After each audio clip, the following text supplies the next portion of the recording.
Hey, what's up everyone, Malakith here.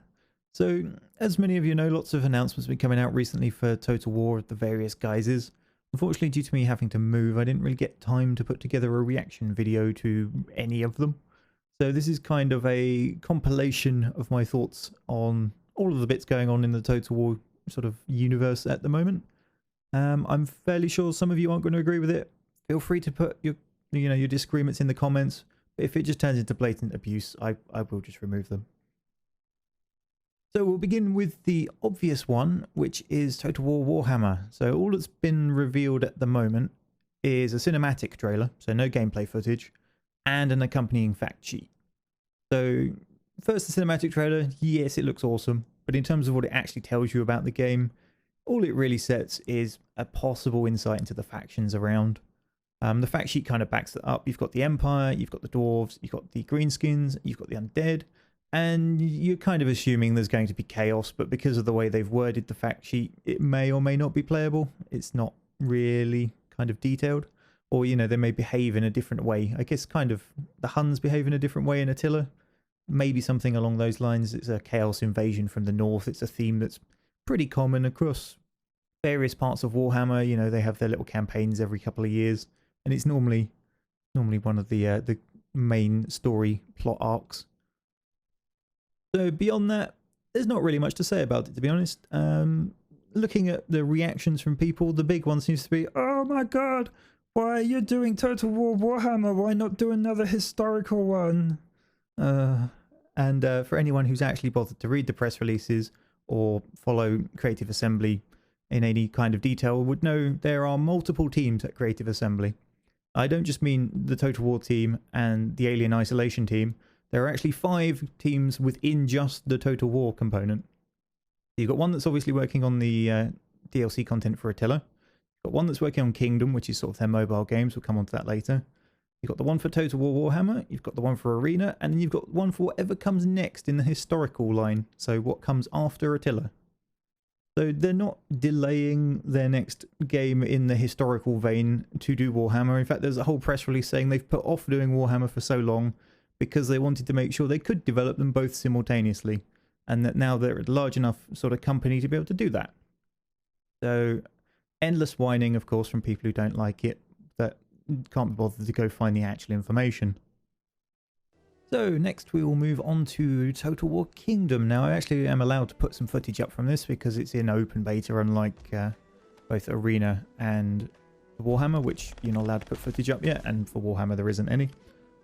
So Kingdom, when it first came out to PC. It's in open beta, and it clearly says that it will be coming to mobile platforms soon. Now that should be your first indication that it's a mobile game and not going to be anything like Attila or the standard PC games. Apparently not. Second, it's free, which again means it's not going to be like Attila. Admittedly, Arena's going to be free, but you fully expect them to monetize that in a different way. So I don't know why some people in comments are expecting this one not to be monetized in a different way if they're not paying for it up front.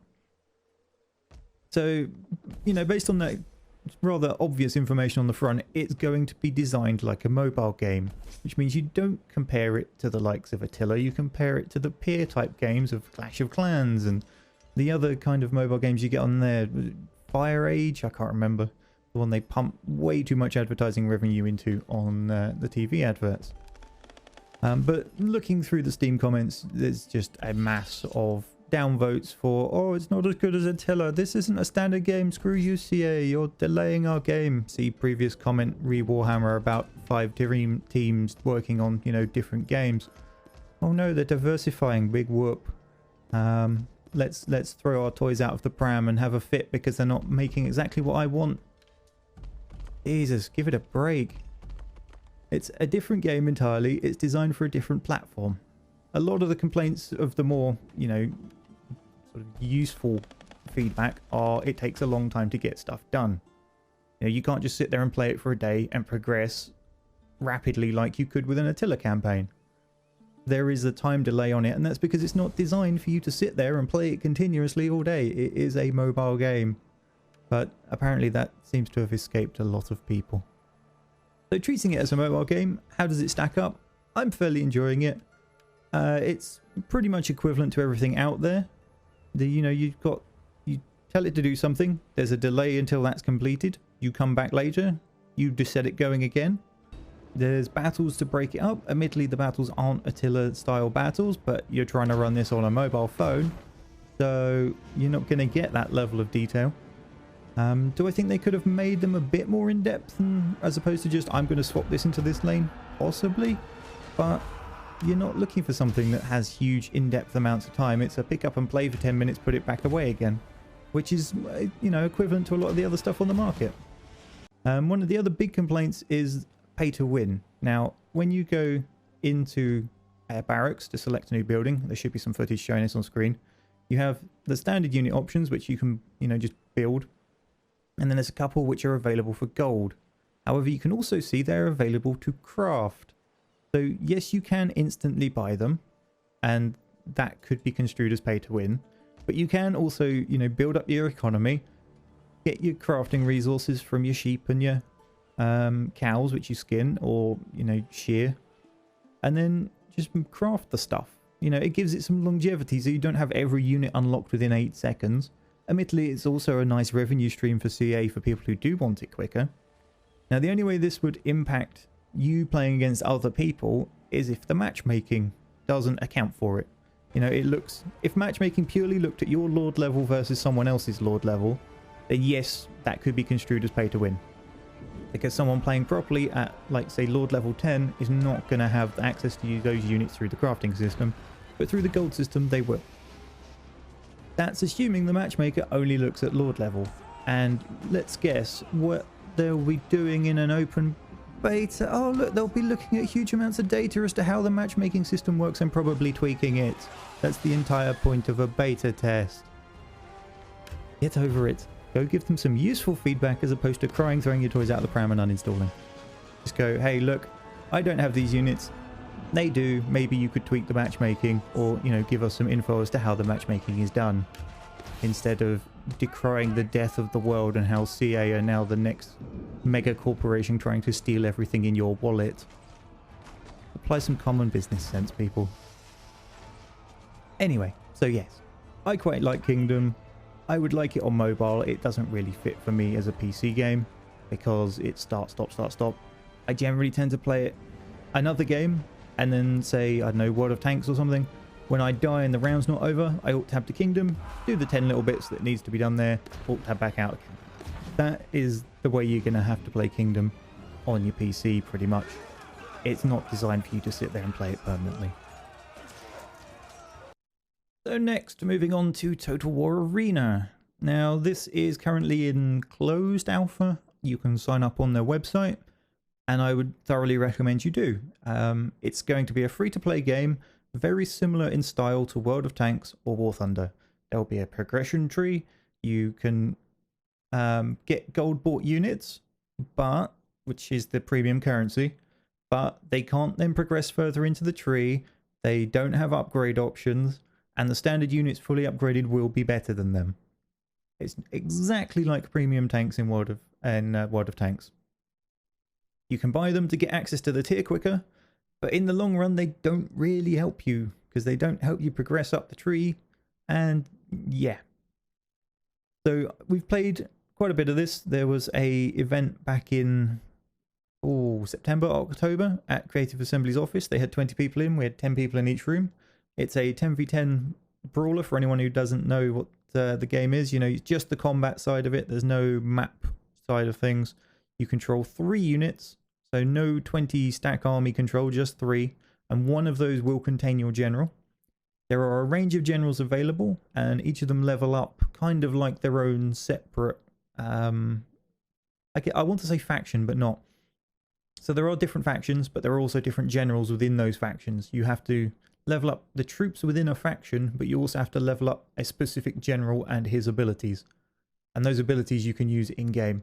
So you'll have cavalry generals who have benefits to using cavalry. You'll have infantry generals who get things like a heavy charge, which will just absolutely massacre the enemy unit they slam into, knocking them all to the floor so they then can get stabbed while they're on the ground. Things like that. It's got lots of nice dynamics to it. There is, I suspect, going to be an element of grind to it with the higher tiers, much like World of Tanks and War Thunder and any games of those ilk. It encourages you to buy the premium style account. I don't know if CA will be doing that. They haven't said one way or the other. Whether there'll be like a bonus XP gain through having a premium thing, that hasn't been mentioned. So gameplay wise, it's not just a Total War battle. It's got a lot more to it. There's a lot more micromanagement required. So there's a sort of example, onagers, you don't just right click and they auto attack. You have to manually aim every shot. Just trying to think of other examples. It's just a lot more micromanagement. There's a lot of elements of flanking in there, far more than Attila and Rome. If you hit a unit in the flank, its morale will drop and it will break far faster. Equally, it comes back a lot sooner. Even compared to Attila, the unit comes back a lot quicker. It's got a completely separate morale bar that is always visible. You can see when it's going down. It's just a lot more micromanagement. And the thing for me is, because you're only controlling 3 units in an army of 30 units, because you've got 10 players with 3 each, there's no cookie cutter build. My problem with the normal Total Wars is you usually end up with a cookie cutter build. You know, this faction with this unit is currently unbalanced, therefore it's the best one to use. With this, because each general tends to specialize, you tend to pick a unit that's overpowered in quote marks for that specific general. But with the army as a whole, because you can only group up to, I think it's 4 people, you're always guaranteed to get a mix of randomness in there. So there's not such a problem with having overpowered builds, because you just can't do them. Which I like a lot. Things I don't like, that element of only being able to group up with 3 other people, that can get annoying. If you have more than 3 friends online, it kind of stops you playing, really. It's a similar issue to those other games. They have the same sort of limitations. They prevent the number of people you can group with to try and aid matchmaking. Currently, I don't think there is a 10v10 mode in there where you get a whole team together. I believe the line we were given when we asked about whether they were going into that sort of route and potentially the esports thing that would come with pre-organized teams like that, they said it's not what they're designing for, but if it happens, that's great.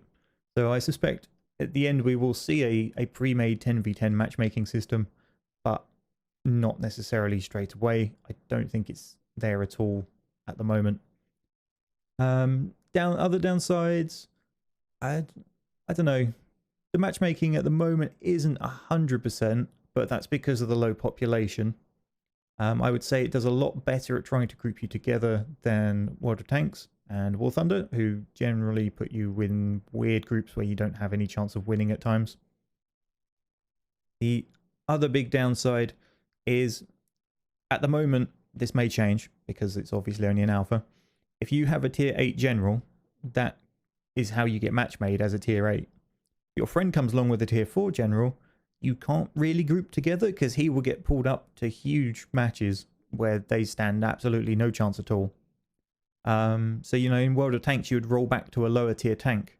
But in this, I think it's mostly done off of the general, and you can't currently roll your general back. So you'd both have to start a new character, which just means as you play with different friends, you're going to have a load of low-level characters that do and don't match up with your friends' tiers.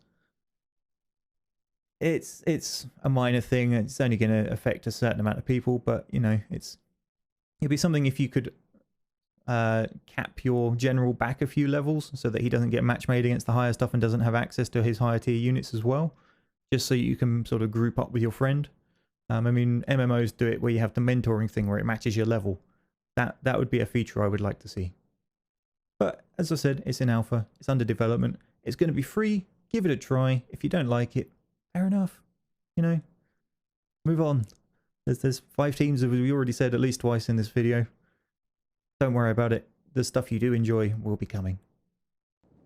Right, and with those 3 out of the way, we come finally onto Attila.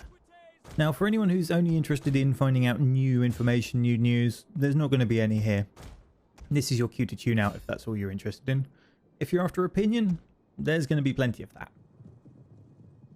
So, first sort of topic, DLC. A lot of people have been rather upset with it, and we're going to look at that a little bit. So the first bit of DLC on the Steam list is the Blood and Burning pack. Now, this is quite obviously separate from the main game for ratings reasons. You get 1 rating if you don't have blood, gore, and people spinning around burning to death in a fiery dance of craziness. And you get a much higher age rating if you suddenly have blood spraying everywhere and all of those fun things. So the whole idea of the DLC pack is to let them get the game by the ratings board with a lower rating. And the reason that's there is because 1, it opens it up to more of the market, and 2, because a lot of stores refuse to actually stock higher rated games in certain countries around the world.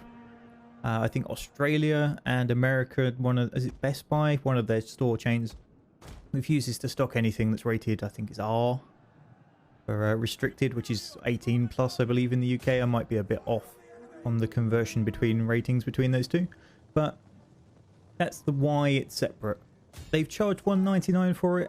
I don't think that's an unreasonable amount. It adds quite a lot to it in terms of animation and just feel to the game. It's peanuts, really. What's that?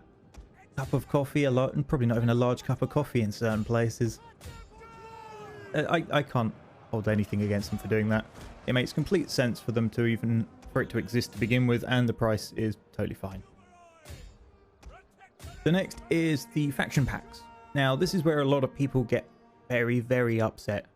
The common complaint I see is, oh, they made all the factions, then they went and cut them out.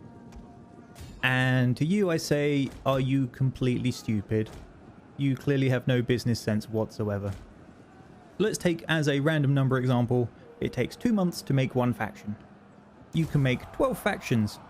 Yeah? So that's 2 years worth of effort.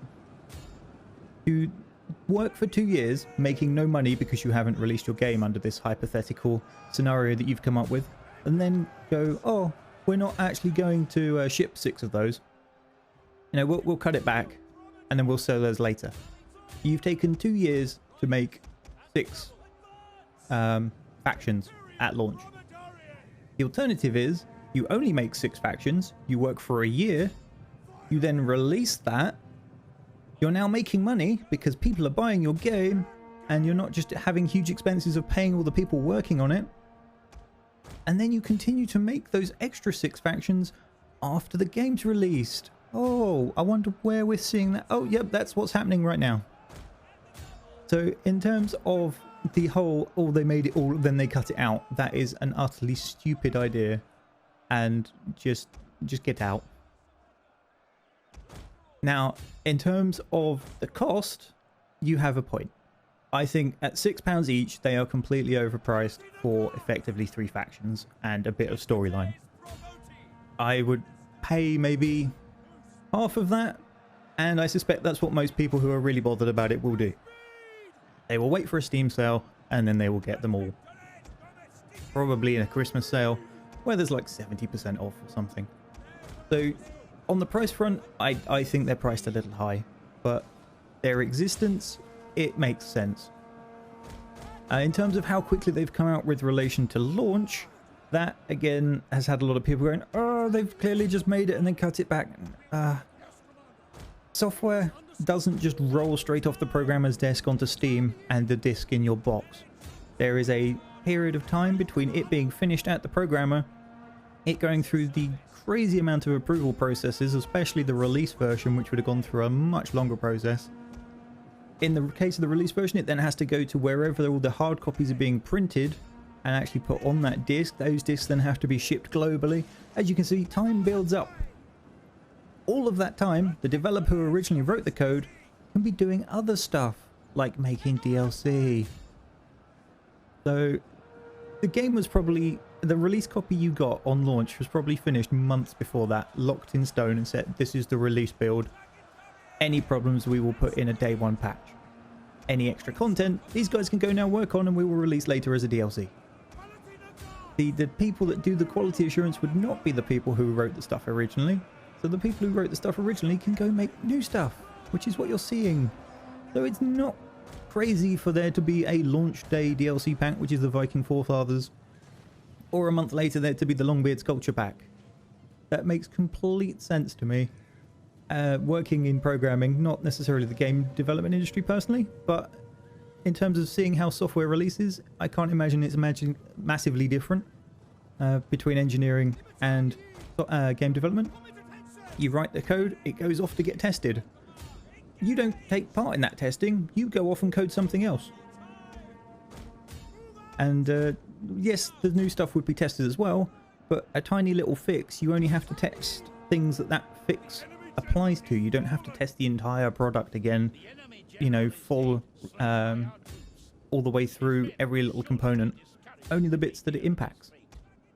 So I think anyone who's crying about how there's a DLC patch at launch and a DLC pack about a month later doesn't really get how software is developed at all. So yeah, there's pretty much my main rants for Attila. Overall, enjoying the game. It's not really the setting I like, especially so close after Rome. It's a bit similar for my taste. I do like what they've done with the map, and I think they have mixed it up enough that it definitely feels different to Rome 2, but it's still, as a setting, rather similar. And I'd be very upset if the next game that comes out is medieval, because again, it is different, but it's not hugely different. Kind of would like a bit of variety. Go find a gunpowder age, or do something a bit weird in a part of the globe we've not seen before, as opposed to just Europe again. Like 100 years later, a couple of 100 years later, whatever the medieval age starting is. So there you go. That's my thoughts on the 4 things going on with Total War, and obviously the 5th team that we don't know what they're up to, because it's probably going to be a while before that's announced. Hopefully Empire 2 or Victoria Reign or something around that region, but you know, it's so far away, I'm not overly worried. If you've made it this far, thank you for listening. It's been 22 minutes of mostly talking about comments made on Reddit and Steam. Yes, I fully expect to get some abuse back for some of it, but there you go, that's the nature of the internet and having an opinion. So thank you for watching, and goodbye for now.